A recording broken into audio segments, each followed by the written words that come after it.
नमस्ते दोस्तों। क्या आप भी मार्च के महीने में अपने बगीचे को देखकर सोचते हैं कि कहां से शुरू करें?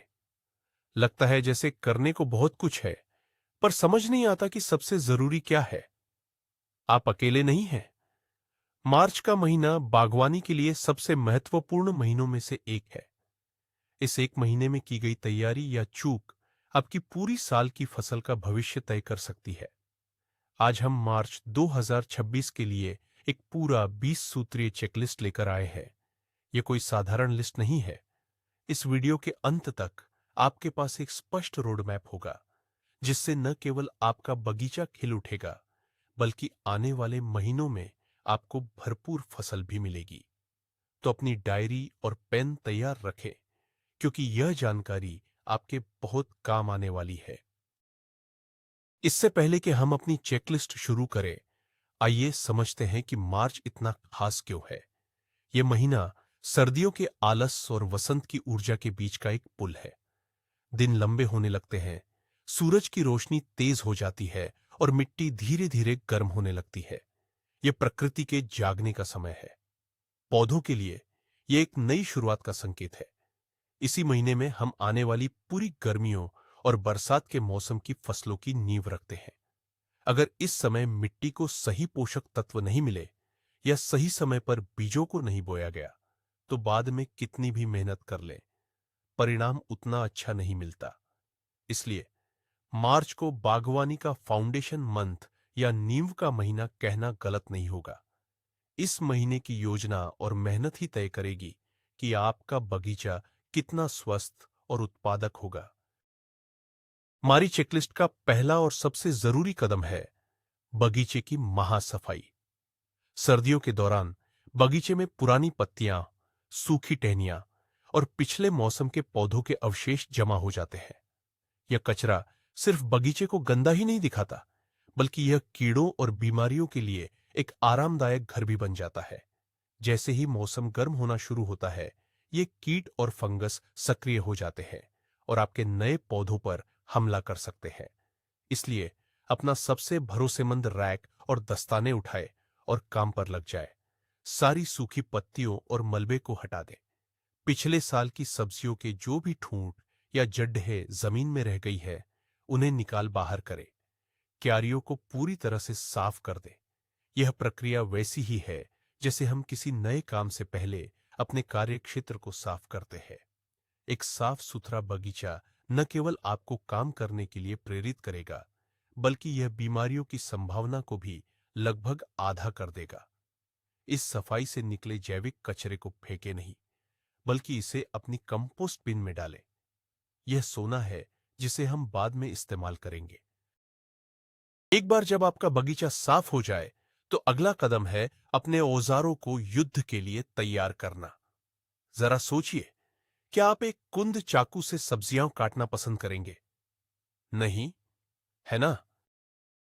ठीक उसी तरह गंदे और कुंद औजारों से बागवानी करना न केवल मुश्किल होता है, बल्कि यह पौधों के लिए भी हानिकारक है। गंदे औजारों से एक पौधे से दूसरे पौधे में बीमारियां फैल सकती है, और एक कुंद कैंची या प्रूनर पौधों की टहनियों को काटने के बजाय उन्हें कुचल देता है, जिससे घाव भरने में समय लगता है और संक्रमण का खतरा बेरस जाता है।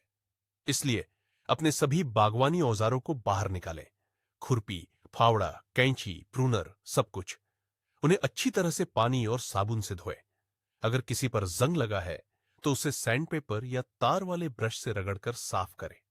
इसके बाद उन्हें एक कीटाणुनाशक घोल, जैसे कि डिटॉल या हाइड्रोजन पेरोक्साइड के पानी में डुबोकर कीटाणु रहित करें। अंत में धार वाली कैंची और प्रूनर्स को तेज करें और उनके जोड़ों पर तेल या ग्रीस लगाएं, ताकि वे सुचारू रूप से काम करें। यह एक छोटा सा काम है, लेकिन यह आपके बागवानी के अनुभव को बहुत आसान और पौधों के लिए सुरक्षित बना देगा। सबसे वैज्ञानिक कदम है मिट्टी की जांच करवाना। हम अक्सर ऊपर से खाद डालकर सोचते हैं कि हमने अपना काम कर दिया, लेकिन यह अंधेरे में तीर चलाने जैसा है। हो सकता है आपकी मिट्टी में किसी खास पोषक तत्व की बहुत ज्यादा कमी हो, या शायद मिट्टी बहुत ज्यादा अम्लीय या क्षारीय हो। मिट्टी की जांच आपको अपनी जमीन का हेल्थ रिपोर्ट कार्ड देती है। ये आपको बताती है कि मिट्टी का पीएच स्तर क्या है और इसमें नाइट्रोजन, फास्फोरस और पोटेशियम जैसे मुख्य पोषक तत्वों की मात्रा कितनी है। आप एक साधारण होम टेस्टिंग किट खरीद सकते हैं या अपने स्थानीय कृषि विज्ञान केंद्र में मिट्टी का नमूना भेज सकते हैं। जांच के परिणाम के आधार पर आपको पता चल जाएगा कि आपको मिट्टी में छूना, पीएच बढ़ाने के लिए, सल्फर पीएच घटाने के लिए या किस प्रकार की खाद डालने की जरूरत है। ये एक छोटा सा निवेश है जो आपको अनुमान लगाने से बचाता है और सुनिश्चित करता है कि आपके पौधे उन सभी पोषक तत्वों को प्राप्त कर सके जिनकी उन्हें जरूरत है। बिना जांच के खाद डालना पैसे और मेहनत दोनों की बर्बादी हो सकती है। धार पर अब समय है मिट्टी को पोषण देने का। यह चौथा कदम है, मिट्टी में सुधार करना। सर्दियों के बाद मिट्टी अक्सर सख्त और पोषक तत्वों से रहित हो जाती है। इसे फिर से नरम, हवादार और जीवन से भरपूर बनाने के लिए हमें इसमें जैविक पदार्थ मिलाने की जरूरत है।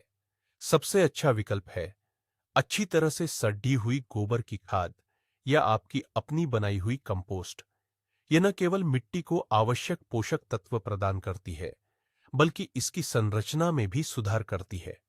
ये चिकनी मिट्टी को ढीला करती है और रेतीली मिट्टी की पानी सोखने की क्षमता को बढ़ाती है। अपनी क्यारियों के ऊपर 2 से 4 इंच मोटी खाद या कंपोस्ट की परत बिछाएं। इसके बाद एक फावड़े या गार्डन फोर्क का उपयोग करके इसे ऊपर की 6 से 8 इंच मिट्टी में अच्छी तरह से मिला दें। यदि आपकी मिट्टी बहुत ज्यादा चिकनी या क्ले वाली है, तो आप इसमें थोड़ी रेत या कोकोपीट भी मिला सकते हैं ताकि पानी का निकास बेहतर हो सके। ये मेहनत आपके पौधों की जड़ों को एक स्वस्थ और आरामदायक घर देगी, जहां वे आसानी से फैल सकेंगी और पोषक तत्वों को सोख सकेंगी। तत्वों से भरपूर और नरम हो गई है, तो हमें इसे रोपण के लिए तैयार करना है। यदि आप पारंपरिक समतल क्यारियों में बागवानी करते हैं, तो एक रैक का उपयोग करके सतह को समतल करें और किसी भी बड़े पत्थर या ढेले को हटा दें। यह सुनिश्चित करेगा कि बीजों को एक समान गहराई पर बोया जा सके और छोटे पौधों को उगने में कोई बाधा न आए। यदि आप रेज्ड बेड या उठी हुई क्यारियों का उपयोग करते हैं, तो यह सही समय है उनकी मरम्मत करने का। देखें कि कहीं उनकी लकड़ी गल तो नहीं रही है या किनारे टूट तो नहीं गए हैं। उनमें और मिट्टी या कंपोस्ट भरकर उन्हें ऊपर तक भर दें। रेज्ड बेड बहुत फायदेमंद होते हैं क्योंकि उनमें मिट्टी जल्दी गर्म होती है और पानी का निकास भी बेहतर होता है।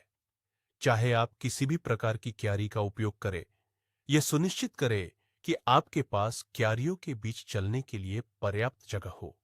यह बाद में निराई गुड़ाई, पानी देने और फसल तोड़ने में बहुत सुविधा प्रदान करेगा। एक अच्छी तरह से तैयार की गई क्यारी एक कैनवास की तरह है जो आपकी कलाकारी यानी आपके पौधों के लिए तैयार है। लेकिन कुछ बिन बुलाए मेहमान भी जाग जाते हैं।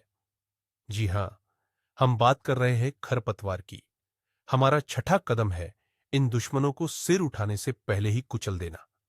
मार्च में कई वार्षिक खरपतवारों के बीज अंकुरित होने लगते हैं। अगर आप उन्हें अभी, जब वे छोटे और कमजोर हैं, नहीं हटाते हैं, तो वे बहुत जल्दी पूरे बगीचे पर कब्जा कर लेंगे। वे आपके पौधों के हिस्से का पानी, पोषक तत्व और सूरज की रोशनी चुरा लेंगे। इसलिए अपनी क्यारियों पर नजर रखें। जैसे ही कोई नन्हा खरपतवार दिखाई दे, उसे खुरपी से या हाथ से जड़ेच समेत निकाल दे। इस समय मिट्टी नरम होती है, इसलिए उन्हें निकालना बहुत आसान होता है। यदि आप बड्ढे क्षेत्र में काम कर रहे हैं, तो आप सोलराइजेशन तकनीक का भी उपयोग कर सकते हैं, जिसमें आप मिट्टी को कुछ हफ्तों के लिए एक पारदर्शी प्लास्टिक शीट से ढक देते हैं। सूरज की गर्मी से प्लास्टिक के नीचे का तापमान इतना बढ़ जाता है कि खरपतवार के बीज और कई रोगजनक नष्ट हो जाते हैं। शुरुआती चरण में खरपतवार पर नियंत्रण पाने से आपका आने वाले महीनों का बहुत सारा समय और मेहनत बच जाएगी।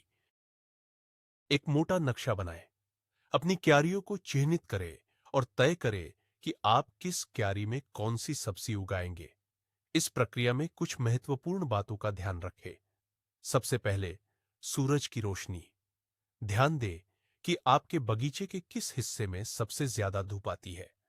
टमाटर, मिर्च और बैंगन जैसी गर्मी पसंद करने वाली सब्जियों को दिन में कम से कम 6 से 8 घंटे की सीधी धूप चाहिए। उन्हें सबसे धूप वाली जगह पर लगाएं। दूसरी बात, पौधों का आकार। लंबे पौधे जैसे मकई या टमाटर, अगर उन्हें सहारा दिया जाए, को उत्तर की ओर लगाएं ताकि वे छोटे पौधों जैसे गाजर या पालक पर छाया न डालें। तीसरी और सबसे महत्वपूर्ण बात है क्रॉप रोटेशन या फसल चक्र। एक ही जगह पर साल दर साल एक ही परिवार की सब्जियां न उगाएं। उदाहरण के लिए, जहां आपने पिछले साल टमाटर सोलानेसी परिवार लगाए थे, वहां इस साल फलियाओ लेग्यूम परिवार लगाएं। इससे मिट्टी में किसी एक पोषक तत्व की कमी नहीं होती और कीटों और बीमारियों का चक्र भी टूटता है। एक अच्छी योजना आपको अपने बगीचे की जगह का अधिकतम उपयोग करने में मदद करेगी। पने बीज के संग्रह को बाहर निकालें। देखें कि आपके पास पिछले साल के कौन कौन से बीज बचे हैं। बीज के पैकेट पर लिखी एक्सपायरी डेट की जांच करें। ज्यादातर बीज 2 से 3 साल तक व्यवहार्य रहते हैं, लेकिन कुछ जैसे प्याज और पार्सनिप अपनी अंकुरण क्षमता जल्दी खो देते हैं। यदि आपको किसी बीज के पुराने होने का संदेह है, तो आप एक साधारण अंकुरण परीक्षण कर सकते हैं। एक गीले कागज के तौलिए पर उस सब्जी के 10 बीज रखें, उसे रोल करें, एक प्लास्टिक बैग में डालें और एक गर्म स्थान पर रख दें। कुछ दिनों बाद देखें कि 10 में से कितने बीज अंकुरित हुए हैं। यदि 10 में से 7 या 8 बीज अंकुरित होते हैं, तो वे उपयोग के लिए ठीक है। यदि कम होते हैं, तो आपको बोते समय ज्यादा बीज डालने होंगे या बेहतर है कि नए बीज ही खरीद लें। अपनी योजना के अनुसार उन बीजों की एक सूची बनाएं जिन्हें आपको खरीदने की जरूरत है। अच्छी गुणवत्ता वाले बीज खरीदना एक सफल फसल की दिशा में पहला कदम है। प्रतिष्ठित ब्रांड से खरीदें और यदि संभव हो तो स्थानीय परिस्थितियों के लिए उपयुक्त किस्मों का चयन करें। बैंगन जैसे गर्मी पसंद करने वाले पौधों को बाहर बोने के लिए अभी बहुत जल्दी है। इसलिए हमारा 9वां कदम है इन पौधों को घर के अंदर शुरू करना। इससे उन्हें एक शुरुआती बरहत मिलती है और जब तक बाहर का मौसम स्थिर होता है, आपके पास रोपाई के लिए तैयार मजबूत छोटे पौधे होंगे। इसके लिए आपको सीडलिंग ट्रे या छोटे गमलों और अच्छी गुणवत्ता वाली सीड स्टार्टिंग मिक्स की जरूरत होगी। साधारण बगीचे की मिट्टी का उपयोग न करें, क्योंकि यह बहुत भारी होती है और इसमें रोगजनक हो सकते हैं। ट्रे को मिक्स से भरें और प्रत्येक सेल में 1 या 2 बीज निर्दिष्ट गहराई पर बोएं। हल्के से पानी दें और ट्रे को एक प्लास्टिक डोम या क्लिंग फिल्म से ढक दें ताकि नमी बनी रहे। इस ट्रे को एक गर्म, रोशन जगह पर रखें, जैसे कि दक्षिण मुखी खिड़की के पास। अगर आपके पास पर्याप्त प्राकृतिक प्रकाश नहीं है, तो आप ग्रो लाइट्स का उपयोग भी कर सकते हैं। बीजों के अंकुरित होने के बाद कवर हटा दें और मिट्टी को नम रखना सुनिश्चित करें, लेकिन गीला नहीं। यह प्रक्रिया आपको लगभग 6 से 8 सप्ताह का अतिरिक्त समय देगी। संद करते हैं। हमारा 10वां कदम है ठंडे मौसम की फसलों को सीधे बगीचे में बोना। ये वो सब्जियां हैं जो हल्की ठंड को सहन कर सकती है और वास्तव में गर्म मौसम की शुरुआत से पहले ही तैयार हो जाती है। इस सूची में पालक, मटर, मूली, सलाद पत्ता, गाजर, चुकंदर और धनिया जैसी सब्जियां शामिल है। अपनी तैयार की गई क्यारियों में बीज के पैकेट पर दिए गए निर्देशों के अनुसार पंक्तियां बनाएं। एक सामान्य नियम के रूप में बीज को उसकी चौड़ाई से लगभग 2 से 3 गुना गहरा बोना चाहिए। छोटे बीजों को बस मिट्टी की सतह पर छिड़ककर हल्के से मिट्टी से ढका जा सकता है। बीजों को बहुत पास पास न बोए, इससे पौधों को बढ़ने के लिए पर्याप्त जगह नहीं मिलेगी। बोने के बाद मिट्टी को धीरे से पानी दें। ध्यान रहे कि पानी के तेज बहाव से बीज अपनी जगह से हट न जाए। इन सब्जियों को सीधे बाहर बोने से आपको मौसम की शुरुआत में ही ताजी, घर की उगी हुई फसल का आनंद लेने का मौका मिलता है। यह बहुत संतोषजनक होता है जब बाकी लोग अभी योजना ही बना रहे होते हैं और आप अपने बगीचे से ताजा सलाद तो डीडीएच रहे होते हैं। पौधों को सही आकार देने का भी है। हमारा 11वां कदम है छंटाई या प्रूनिंग, यह पौधों को स्वस्थ रखने, उनके आकार को नियंत्रित करने और अधिक फल या फूल पैदा करने के लिए प्रोत्साहित करने का एक महत्वपूर्ण हिस्सा है। मार्च का महीना कई पौधों की छंटाई के लिए आदर्श है। सबसे पहले गुलाब। अपने गुलाब के पौधों की जांच करें। किसी भी मृत, रोगग्रस्त या कमजोर शाखाओं को हटा दें। बची हुई स्वस्थ शाखाओं को लगभग 1/3 तक काट दें। हमेशा एक बाहरी मुखी कली के ठीक ऊपर 45 डिग्री के कोण पर काटें। इसी तरह फलों के पेड़ जैसे सेब और नाशपाती की छंटाई भी इसी समय की जाती है। पेड़ के बीच में हवा और धूप के प्रवाह को बेहतर बनाने के लिए शाखाओं को छांटें। इससे फलों की गुणवत्ता में सुधार होता है। इसके अलावा उन झाड़ियों की छंटाई भी करें जो गर्मियों में खिलती है, जैसे कि बडलिया या हाइड्रेंजिया पैनिकुलाटा। याद रखें, उन झाड़ियों की छंटाई न करें जो वसंत में खिलती है, जैसे कि फोर्साइथिया, क्योंकि आप उनकी फूलों की कलियों को काट देंगे। हमेशा तेज और साफ प्रूनर्स का उपयोग करें। पौधे बहुत बड़े और घने हो गए हों। जब ऐसा होता है तो पौधे के बीच का हिस्सा कमजोर हो सकता है और उसमें फूल भी कम आ सकते हैं। हमारा 12वां कदम है इन 12मासी पौधों को विभाजित करना। यह न केवल आपके पुराने पौधों को फिर से जीवंत करने का एक शानदार तरीका है, बल्कि यह आपको बिना कोई पैसा खर्च किए नए पौधे प्राप्त करने का भी मौका देता है। मार्च का महीना, जब पौधे अभी पूरी तरह से बढ़ना शुरू नहीं हुए हैं, इस काम के लिए एकदम सही है। होस्टा, डेलिली और साइबेरियन आइरिस जैसे पौधे इसके लिए अच्छे उम्मीदवार हैं। पौधे के चारों ओर एक फावड़े से सावधानी से खुदाई करें और पूरे गुच्छे को जमीन से बाहर निकालें। अतिरिक्त मिट्टी को झाड़ दें। अब एक तेज फावड़े, चाकू या 2 गार्डन फोर्क का उपयोग करके गुच्छे को 2 या अधिक छोटे हिस्सों में विभाजित करें। सुनिश्चित करें कि प्रत्येक हिस्से में अच्छी जड़ें और कुछ पत्तियां या विकास बिंदु हो। अब इन नए पौधों को अपने बगीचे में नई जगहों पर लगाएं या अपने दोस्तों और पड़ोसियों के साथ साझा करें। यह बागवानी की उदारता का एक सुंदर कार्य है। के लिए भी सबसे अच्छा समय है। हमारा 13वां कदम इसी से जुड़ता है। बेयर रूट पौधे वे होते हैं जिन्हें तब खोदा जाता है जब वे सुप्त अवस्था में होते हैं और बिना किसी मिट्टी के बेचे जाते हैं। ये पेड़, झाड़ियां और गुलाब खरीदने का एक बहुत ही किफायती तरीका है। जब आपको ये पौधे मिलते हैं तो उनकी जड़ें सूखी लग सकती हैं। लगाने से पहले उन्हें कुछ घंटों के लिए पानी की बाल्टी में भिगो दें ताकि वे फिर से हाइड्रेट हो जाए। इस बीच एक गड्ढा खोदें जो जड़ों के फैलने के लिए पर्याप्त चौड़ा और गहरा हो। गड्ढे के बीच में मिट्टी का एक छोटा टीला बनाएं। अब पौधे को टीले पर रखें और जड़ों को उसके चारों ओर स्वाभाविक रूप से फैला दें। गड्ढे को मिट्टी से भरें, यह सुनिश्चित करते हुए कि क्राउन यानी जहां से तना जड़ों से मिलता है, मिट्टी के स्तर पर या थोड़ा ऊपर रहे। मिट्टी को हल्के से दबाएं और पौधे को अच्छी तरह से पानी दें। बेयर रूट पौधों को जल्दी लगाने से उन्हें मौसम गर्म होने से पहले अपनी जड़ें स्थापित करने का समय मिल जाता है, जिससे उनके जीवित रहने की दर बहुत बढ़ जाती है। स्टे की जरूरत होती है। हमारा 14वां कदम है सही समय पर खाद देना। मार्च में जैसे ही नई वृद्धि शुरू होती है, कई पौधों को अतिरिक्त पोषक तत्वों की आवश्यकता होती है। आपके लॉन को सर्दियों के बाद ठीक होने और हरा भरा होने के लिए एक संतुलित, धीमी गति से जारी होने वाले उर्वरक की आवश्यकता हो सकती है। अपने झाड़ियों और पेड़ों के आधार के चारों ओर अच्छी तरह से सड़ी हुई खाद या एक सामान्य उद्देश्य वाले दानेदार उर्वरक की एक परत डालें। यह बारिश के साथ धीरे धीरे मिट्टी में मिल जाएगा और जड़ों को पोषण देगा। अगर आपने पिछले पतझड़ में बल्ब लगाए थे, जैसे कि ट्यूलिप या डैफोडिल्स, तो जैसे ही उनकी पत्तियां जमीन से बाहर आने लगे, उन्हें कम नाइट्रोजन और उच्च फास्फोरस वाले उर्वरक की खुराक दें। यह उन्हें इस साल अच्छे फूल देने और अगले साल के लिए ऊर्जा संग्रहित करने में मदद करेगा। हालांकि नई बोई गई बीजों या बहुत छोटे पौधों को अभी खाद देने से बचें, क्योंकि यह उनकी कोमल जड़ों को जला सकता है।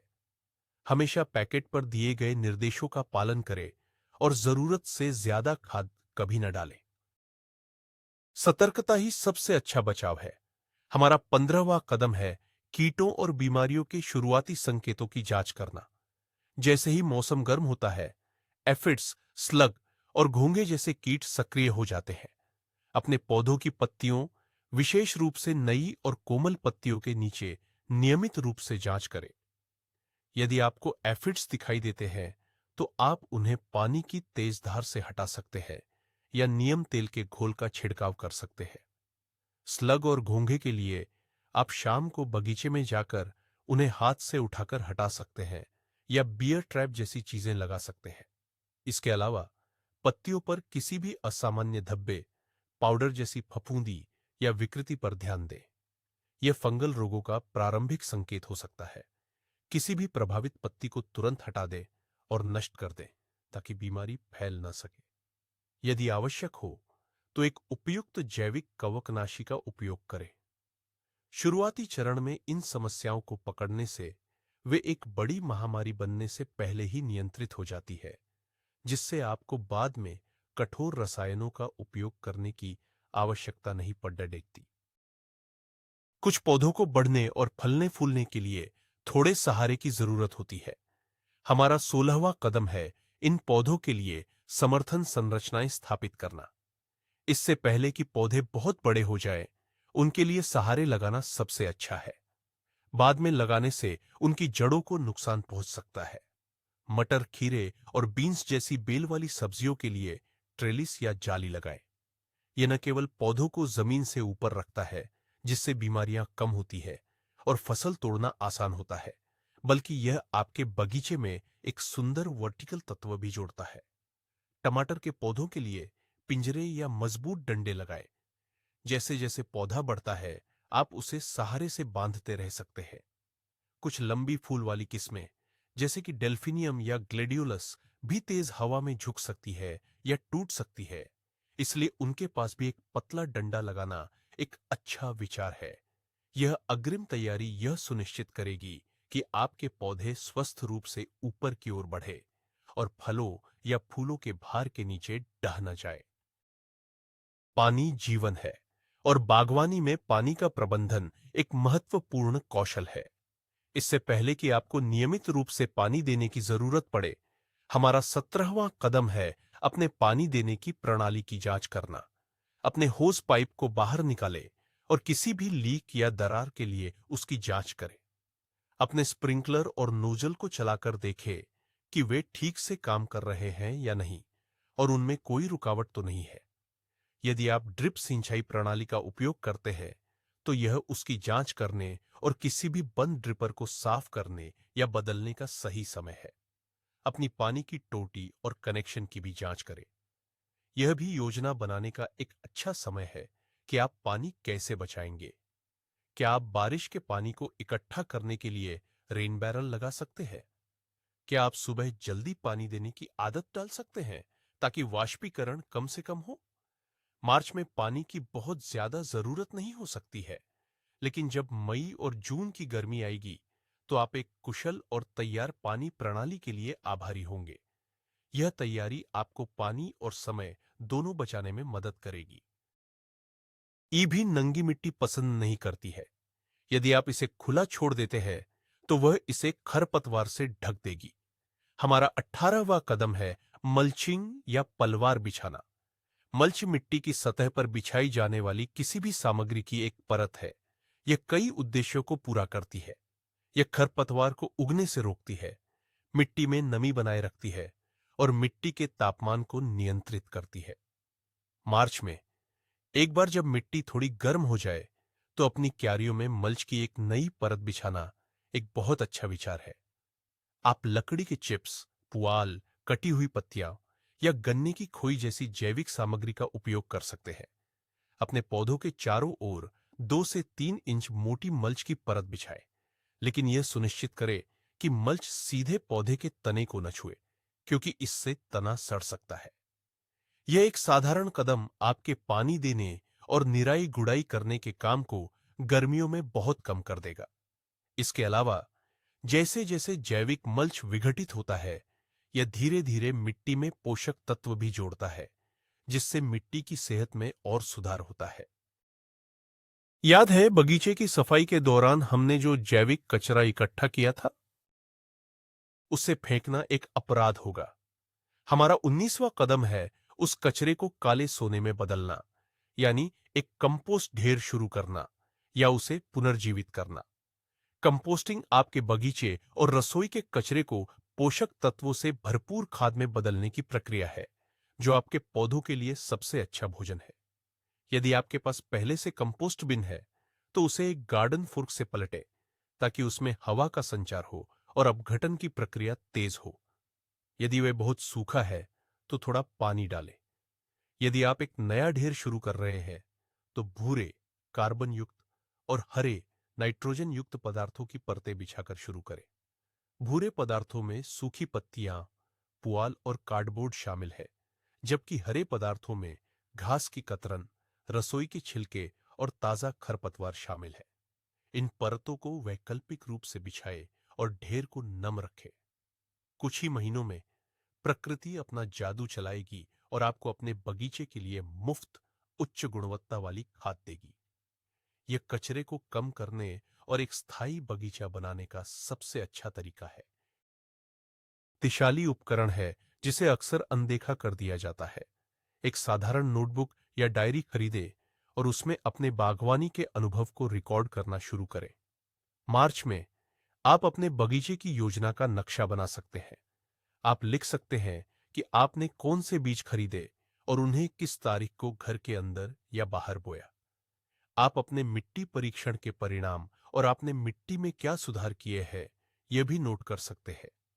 जैसे जैसे मौसम आगे बढ़ेगा, आप ये रिकॉर्ड कर सकते हैं कि कौन सी किस्मों ने अच्छा प्रदर्शन किया, कौन सी सब्जियां आपके परिवार को सबसे ज्यादा पसंद आई और आपको किन कीटों या बीमारियों का सामना करना पड़ा।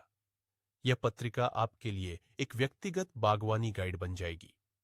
अगले साल जब आप मार्च 2027 के लिए अपनी योजना बना रहे होंगे, तो आपको अनुमान लगाने की जरूरत नहीं होगी।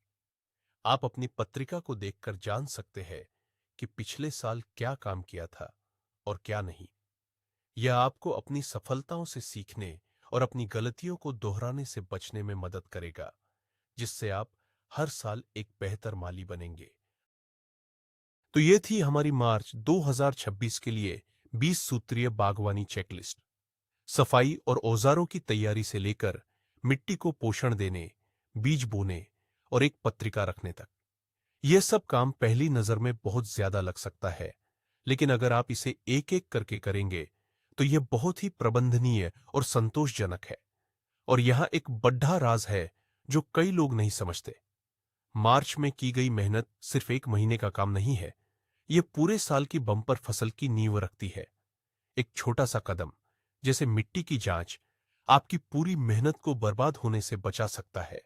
इसी तरह खरपतवार पर शुरुआती नियंत्रण आपको गर्मियों की अंतहीन निराई से मुक्त कर सकता है। आपके बगीचे का भविष्य आपके उन कामों पर निर्भर करता है जो आप अभी इसी महीने में करते हैं। इस वीडियो को देखने के लिए आपका बहुत बहुत धन्यवाद। अगर आपको यह चेकलिस्ट उपयोगी लगी, तो कृपया लाइक बटन दबाएं और हमारे चैनल को सब्सक्राइब करें, ताकि आप हमारे आने वाले बागवानी वीडियो को मिस न करें। अब आपके लिए एक सवाल, हमें कमेंट्स में बताएं, मार्च में आपका सबसे पसंदीदा बागवानी का काम कौन सा है? या इस साल आप कौन सी नई सब्जी उगाने की योजना बना रहे हैं? हमें आपके जवाबों का इंतजार रहेगा। Happy gardening!